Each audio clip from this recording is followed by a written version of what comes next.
Feito isso tudo, até essa parte aqui vocês estão comigo, ficou claro, vocês estão conseguindo entender. Quem não está conseguindo e for assistir a aula depois, volta a aula para o que não entendeu, ou pode tirar dúvida comigo também, aqui pelo Instagram que eu deixei, tá? Mas eu acredito que esteja dando para acompanhar, tá bom? Feito toda essa questão, existem desdobramentos. A prisão em flagrante ela não acaba aí.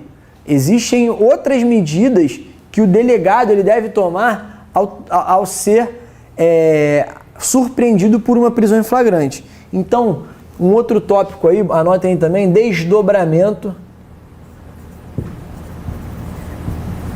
do procedimento.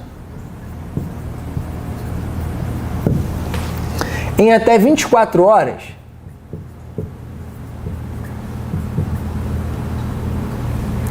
o delegado ele tem as seguintes obrigações. A primeira obrigação: remeter o auto ao juiz. O auto ao juiz. Ao juiz. Isso aqui está no artigo 306, parágrafo 1º do CPP.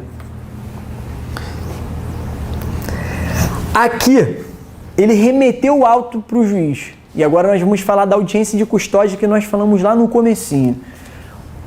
O que tem que ser feito com esse cara que foi preso em flagrante? Audiência de custódia. Beleza? A audiência de custódia, ela tem previsão legal no artigo 310 do CPP e na resolução 213 do CNJ. E essa audiência ela é de suma importância, extrema importância para trazer essa questão e elucidar se houve alguma arbitrariedade ou alguma ilegalidade no ato da prisão em flagrante. Como é que funciona na prática? O indivíduo é preso, tá? O indivíduo é preso em flagrante. Todos os dias de manhã o carro da administração penitenciária passa. Aqui no Rio eles levam para Benfica. Levou para Benfica, a audiência de custódia ela é feita em até 24 horas, porque eu presumo que seja esse o momento em que o juiz tenha recebido o auto de prisão em flagrante.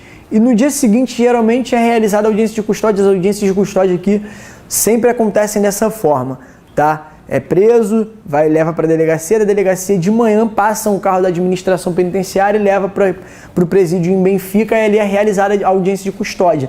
Nessa audiência de custódia, o juiz ou a juíza eles perguntam: você apanhou? Você tem alguma doença grave? Como é que foi essa prisão? Você está bem? Você tem filhos menores?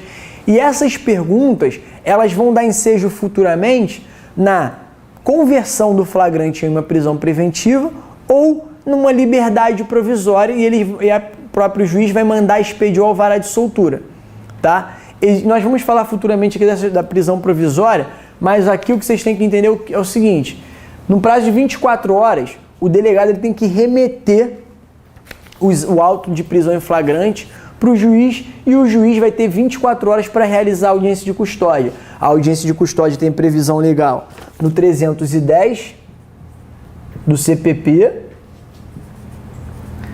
e na resolução 213 do CNJ. E a audiência de custódia, ela é uma audiência que existe tão somente para averiguar possíveis ilegalidades que tenham sido, que tenham ocorrido no ato dessa prisão em flagrante. Tá, beleza? Feita na audiência de custódia, quais são as alternativas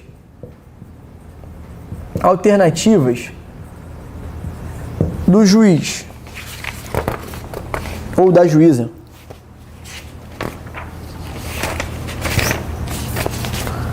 Primeira, se esse juiz ou essa juíza ela verificar que essa prisão é ilegal, prisão ilegal deve ser imediatamente relaxada, tá? Então aqui, ó, primeira alternativa do juiz: se a prisão for ilegal, ela deve ser imediatamente relaxada, tá? 310.1 do CPP.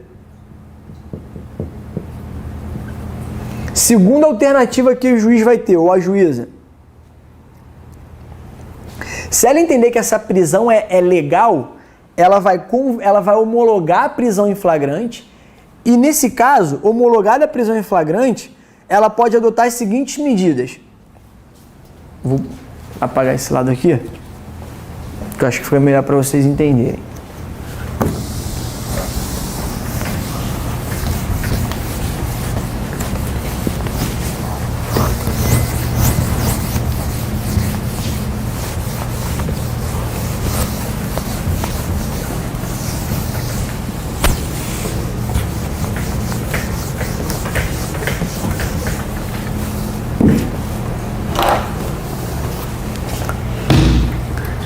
Então nós estávamos aqui, ó, na segunda alternativa do juiz ou da juíza, segunda alternativa. E nesse caso aqui, na segunda alternativa, ele ou ela entendendo que essa prisão é legal, ela vai homologar. Homologada essa prisão preventiva, homologada essa prisão, ela pode adotar algumas medidas. A primeira medida é a seguinte. Sim, primeira medida. Se entender que a prisão é necessária, ela vai converter o flagrante em preventiva. Então aqui, converte o flagrante em preventiva. Isso se ela entender que essa prisão foi legal, mas ela entende que a prisão ainda é necessária. A prisão em flagrante foi legal, foi para audiência de custódia. Ela vai converter o flagrante em preventiva. Tá? E a segunda medida. Nesse caso aqui, na segunda medida, o juiz ou a juíza, ela vai ali entender que essa prisão, ela não merece dar prosseguimento nessa prisão. Esse rapaz vai responder esse processo em liberdade, mas com a liberdade provisória, e vai expedir o competente alvará de soltura. Mas nesses casos aqui, geralmente, tá? Então aqui, segunda medida. Eu vou botar LP, mas vocês escrevem liberdade provisória com expedição do alvará de soltura.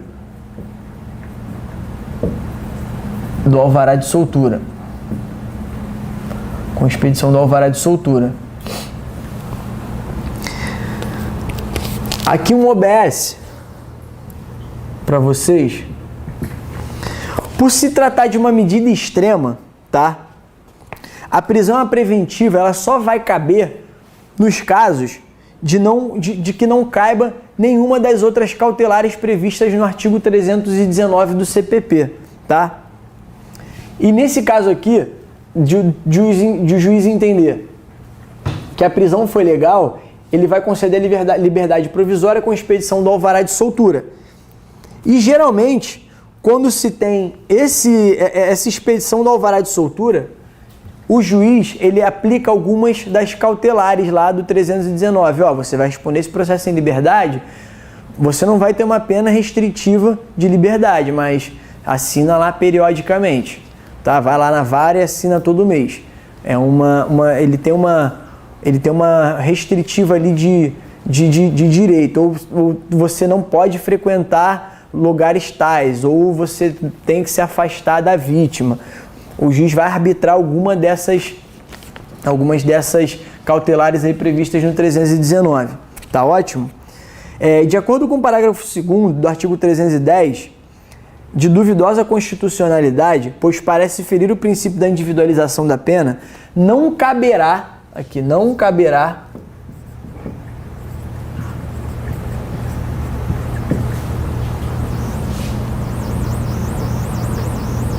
a LP aos seguintes réus, né, aos seguintes acusados: ao reincidente,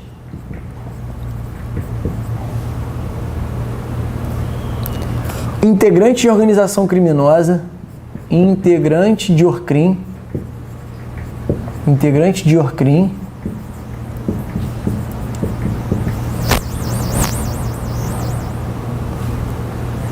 ou milícia armada,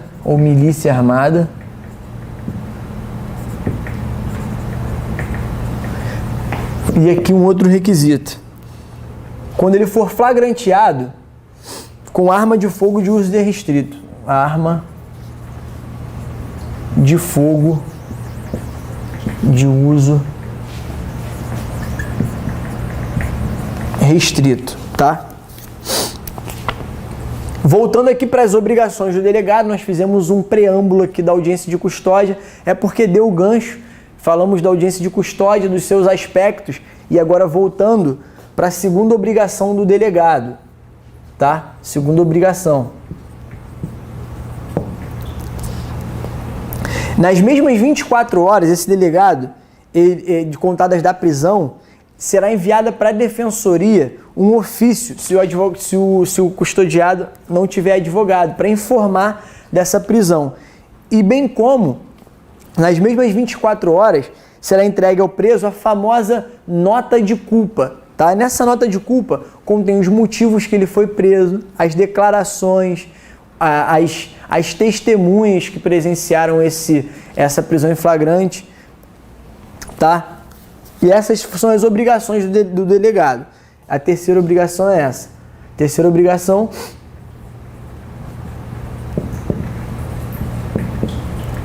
nota de culpa. Aqui vamos fazer umas questões complementares. Anotem no caderno de vocês, questões complementares.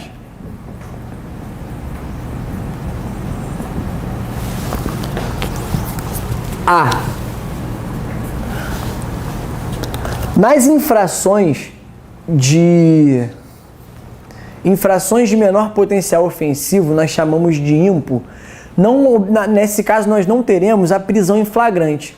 O que nós teremos é a lavratura de um termo circunstanciado de ocorrência, que é um TCO, e desse TCO que nós teremos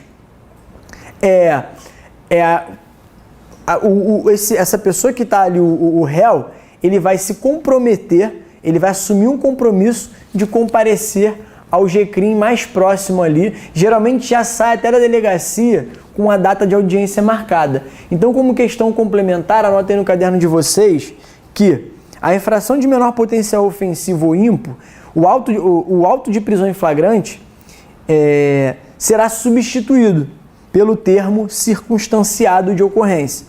E o sujeito será liberado independentemente de fiança, desde que ele assuma o compromisso de comparecer ao juizado. Isso daqui está lá no artigo 69 da Lei 9.099 de 96. E uma outra observação aqui nos aspectos complementares é no que tange à lei de drogas. No que tange à lei de drogas, quando uma pessoa for presa com drogas para posse ou para porte de consumo pessoal, ela mesmo diante da negativa de compromisso, ela não leva a lavratura do auto, não vai ser lavrado um auto. Aqui o que acontece, o que se impõe, vai ser a realização de um TCO e esse sujeito vai ser liberado, tá? Aqui é o aspecto B das questões complementares. Nos crimes de ação penal privada, crimes de ação penal pública, condicionada à representação, a lavratura do auto, ele depende de prévia manifestação da vítima. Então, para que seja lavrado um auto, ela depende de que a vítima vá até a delegacia para manifestar essa vontade dela de dar início a uma persecução penal. Isso daqui não cai em prova não, isso cai despenca. Então, nos crimes de ação penal pública, a lavratura de um auto ela vai ser condicionada à manifestação de vontade dessa vítima. Essa vítima tem que ir até um balcão da delegacia para poder estar registrando essa ocorrência, tá? Isso cai muito em prova, atenção com isso. E a invasão domiciliar. Invasão domiciliar. A invasão domiciliar, de acordo com o STF, ela só vai ocorrer diante de infundada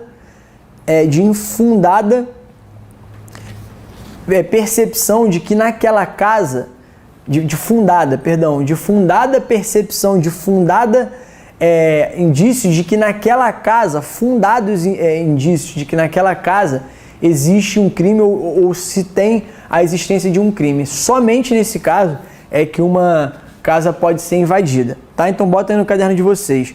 Para o STF, a invasão domiciliar pressupõe que existem indícios que justifiquem a invasão por uma desconfiança concreta de que existe crime na residência. Gente, falamos de prisão em flagrante, vocês viram quantas coisas nós falamos. Agora vamos partir para um tópico muito importante também, que é a prisão preventiva, tá? Cautelar. Então, a prisão preventiva ou a prisão cautelar, ela nada mais é do que a possibilidade de uma pessoa ela ser presa durante uma instrução criminal, tá?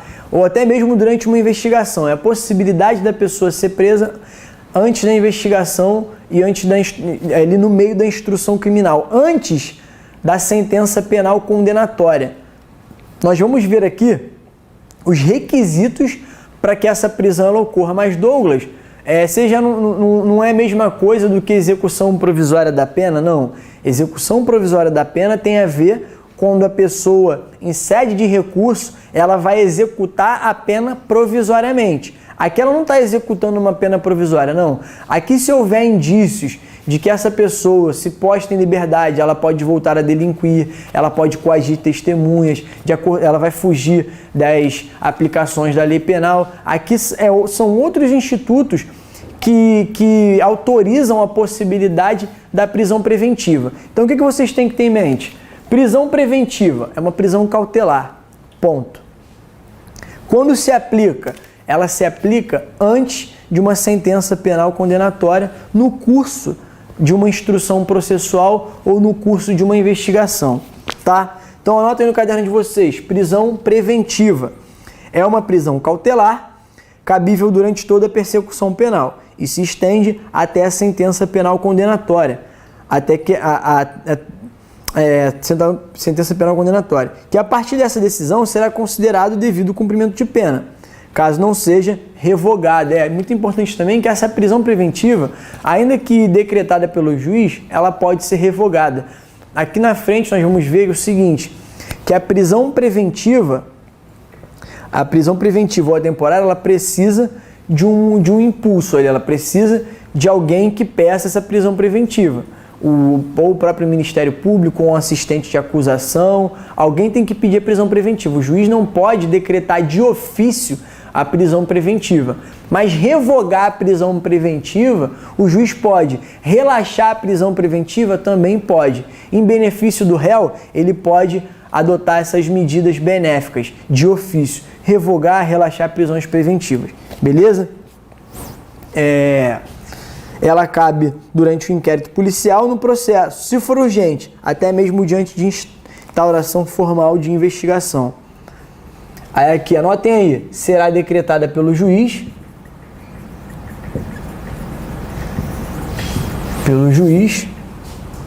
a requerimento do MP,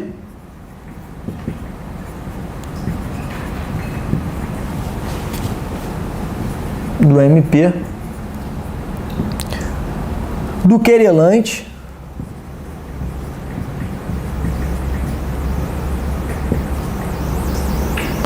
do assistente de acusação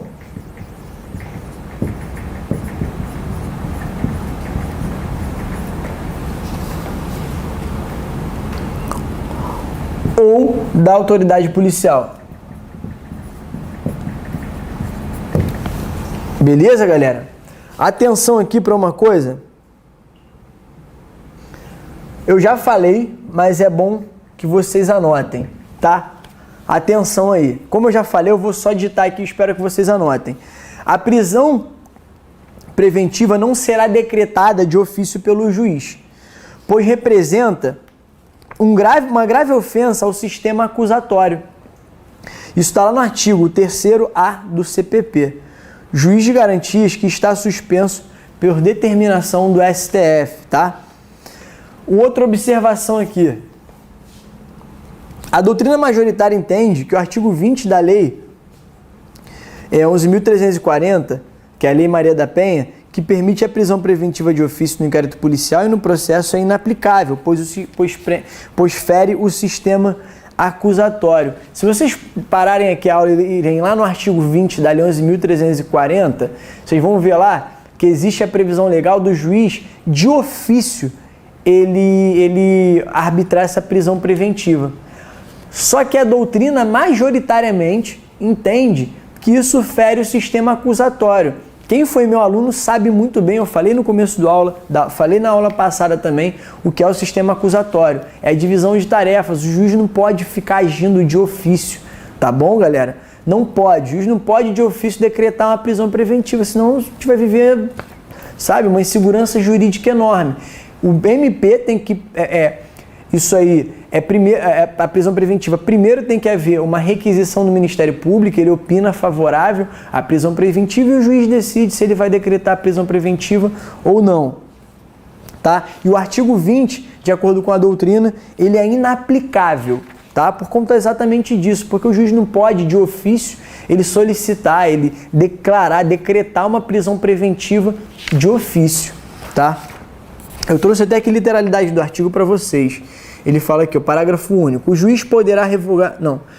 em qualquer fase do inquérito policial ou da instrução criminal, caberá a prisão preventiva do agressor, decretada pelo juiz, de ofício, a requerimento do Ministério Público ou mediante representação da autoridade policial. Então, essa aqui, decretada pelo juiz de ofício, esquece isso, tá? De acordo com o sistema acusatório, não se aplica essa questão de aplicação e de decretação de ofício pelo juiz.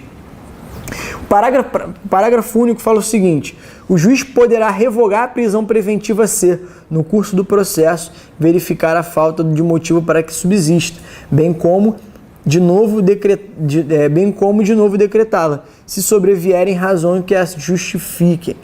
Perfeito? E outra coisa que é muito importante, qual é o prazo, Douglas, da prisão preventiva? Qual é o prazo, gente? 1 dia, 2 dias, 3 dias, 4 dias? Qual é o dia, qual o prazo? Então aqui, ó, prazo para prisão preventiva? Não tem prazo. Ué, então ele pode ficar preso para sempre? Não. Existe a razoável duração do processo. O processo ele tem que ser razoável. E a proporcionalidade também da medida que se impõe. Não existe uma pessoa ela ser presa já ouvi falar, Guilherme Souza Nutti inclusive fala isso, que ele já viu um processo em que o réu estava preso por um crime de ameaça. Crime de ameaça, se eu não me engano, a pena máxima é de 6 meses. Ele estava preso há 6 meses. Então, assim, a razoável duração de uma prisão preventiva, ela tem que guardar proporcionalidade com o crime a que aquela pessoa responde. Não existe proporcionalidade. O cara num regime fechado, porque a prisão preventiva é em regime fechado.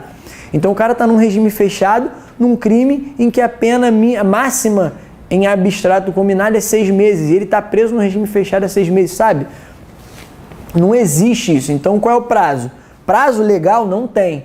Mas tem que existir, tem que haver uma certa proporcionalidade ali para aquela prisão que se impõe, tá? Uma outra coisa que nós falamos muito também é a questão da contemporaneidade. A partir do momento em que a prisão ela é decretada, os motivos que justificaram primariamente essa prisão preventiva, eles têm que ser contemporâneos. O que isso quer dizer, Douglas? Os motivos, eles têm que ainda ser latentes, visíveis.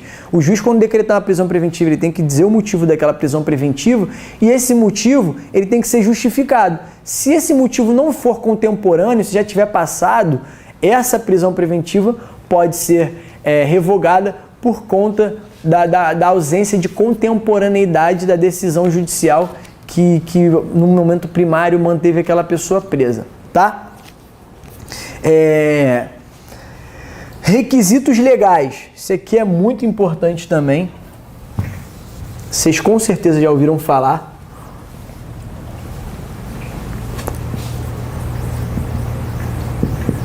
Requisitos legais. Primeiro deles,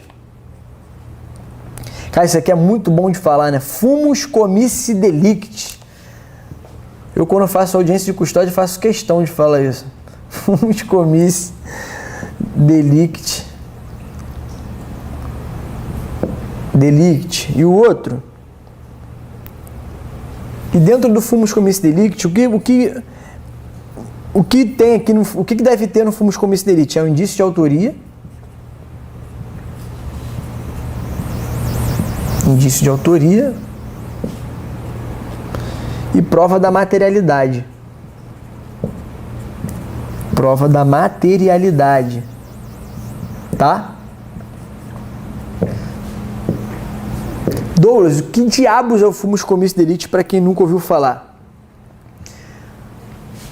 Fumus comissi delicti nada mais é do que a fundada, nada mais é do que a evidência do cometimento do crime. Tem que ser evidente que aquele indivíduo que vai ser posto preso provisoriamente de que ele cometeu aquele crime, tá? Ao pé da letra, a gente pode dizer que o fumus comissi delicti é a fumaça do cometimento do delito, tá?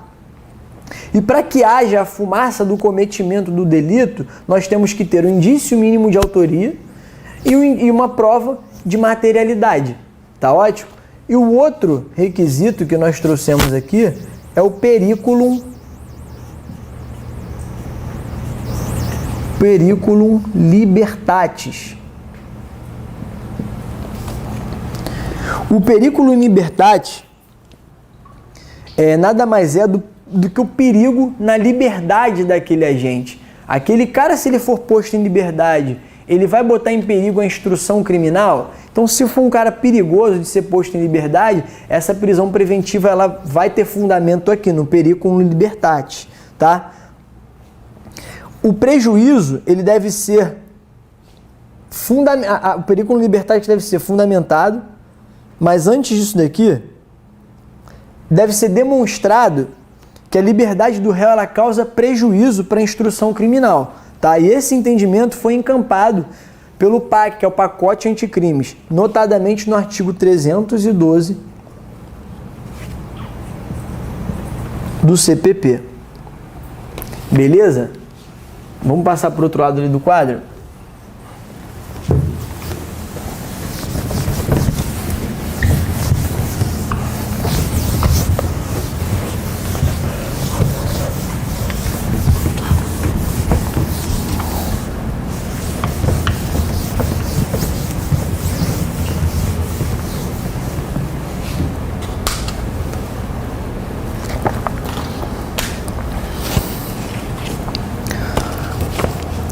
Além do periculum libertatis, deve-se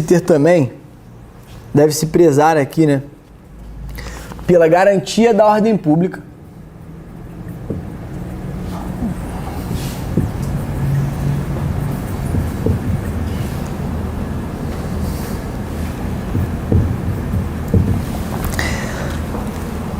e aqui existe uma certa discussão quanto qual é a fundamentação, o que é a garantia da ordem pública. A doutrina ela faz vários e severos apontamentos quanto a isso. Aurílio Lopes Júnior é um cara que fala que essa expressão ela não tem um respaldo constitucional, pois ela é vazia, ela é aberta, então assim, abarca muitas coisas. Então ela não tem um significado definitivo. O que é garantia da ordem pública. Não é uma posição minoritária, só trouxe para vocês para criar um senso crítico também, tá? A segunda posição é do Guilherme de Souza Nutti. Ele fala que a ordem pública ela está no risco diante da gravidade concreta do crime, da perigosidade do agente ou da repercussão social do fato. E aqui o que importa para a gente, para uma prova de cunho objetivo, é o entendimento do STJ. O STJ entende que a ordem pública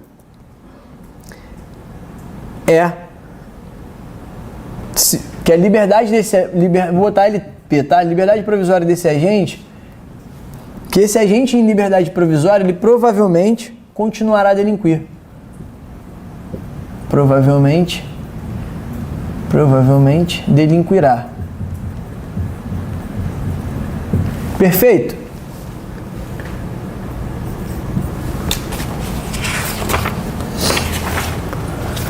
E aqui, Douglas,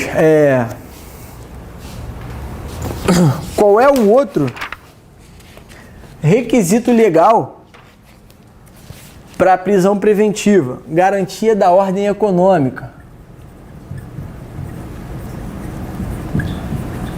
Da ordem econômica. Aqui é evitar reiteração de crime econômico, tá? Reiteração de crime econômico.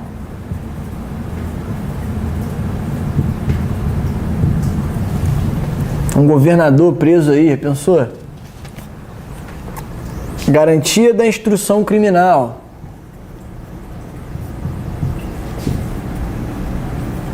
Da instrução criminal. Esse requisito aqui, ele almeja preservar a livre produção de provas. Preservar a produção de provas. Produção de provas. Então esse cara aqui em liberdade, pode ser que será que ele vai coagir alguma testemunha, alguma coisa nesse sentido? Então a garantia da instrução criminal serve para isso, para evitar com que essa pessoa ela afete a produção de provas, podendo vir a coagir alguma testemunha, alguma coisa nesse sentido. A D, a garantia da aplicação da lei penal. Da aplicação da lei penal.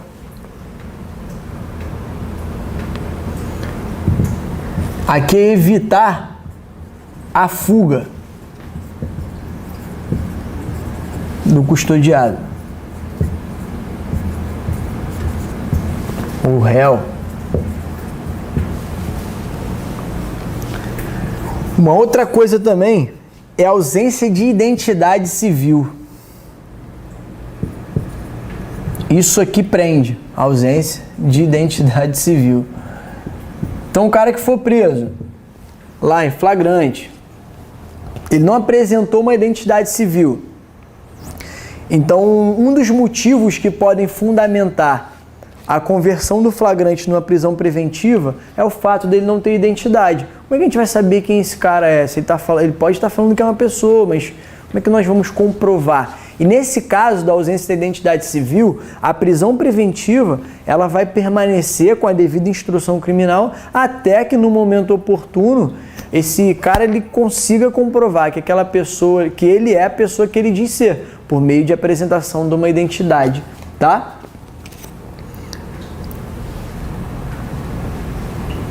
A ausência de identidade civil. Nesse caso aqui, a prisão persistirá até a apresentação do documento. Persiste até a apresentação do documento.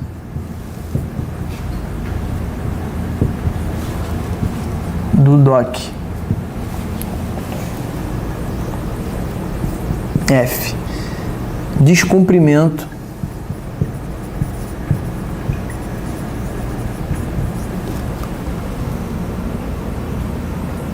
Vou botar MPU, tá? De medida protetiva de urgência, de MPU.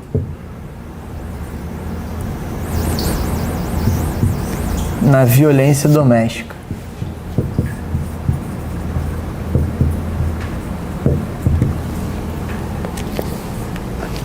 Aqui, o que acontece? Existe um tipo penal próprio para quem descumpre a medida protetiva de urgência no âmbito da violência doméstica. Então, como uma das causas que podem fundamentar a manutenção ou a decisão de uma prisão preventiva, uma das causas seria essa aqui, que é o descumprimento da medida protetiva de urgência. E o artigo 24A da Lei 11.340, de 2006, que é a Lei de Violência Doméstica, ele trouxe a previsão legal do descumprimento de medida protetiva de urgência. Nesse caso aqui, o rapaz vai ser preso. Com certeza ele vai ser preso. O rapaz ou a mulher, enfim, pessoa que descumprir a medida protetiva de urgência, ela vai ser presa, tá? E aqui um OBS. Anotem aí. A imposição da medida cautelar, ela não inibe a responsabilização por descumprimento da medida, ou seja, a prisão cautelar, ela não inibe, ela não afasta o cumprimento ou a instrução probatória por conta do crime, do próprio descumprimento da medida cautelar. Ela não inibe a imposição de uma medida cautelar, ela não vai inibir a responsabilização por descumprimento da medida, tá? Então o que isso quer dizer? Se aplicou a medida cautelar, essa medida cautelar ela não vai inibir o afastamento, ela não vai afastar a responsabilização penal desse réu por conta do descumprimento da medida cautelar, porque é um crime autônomo previsto na Lei de Violência Doméstica, tá? Além de mulheres, as medidas protetivas de urgência ela abrange também crianças, idosos, enfermos, adolescentes, pessoas com deficiência, abarca todas essas pessoas. Todas essas pessoas podem ser beneficiadas com uma medida protetiva de urgência.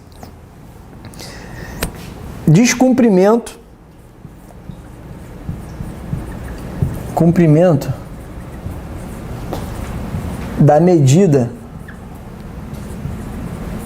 cautelar. O que acontece se o cara descumprir a medida cautelar do 319 do CPP? O juiz pode adotar as seguintes medidas, anotem aí. Substituir por outra. Pode cumular com outra.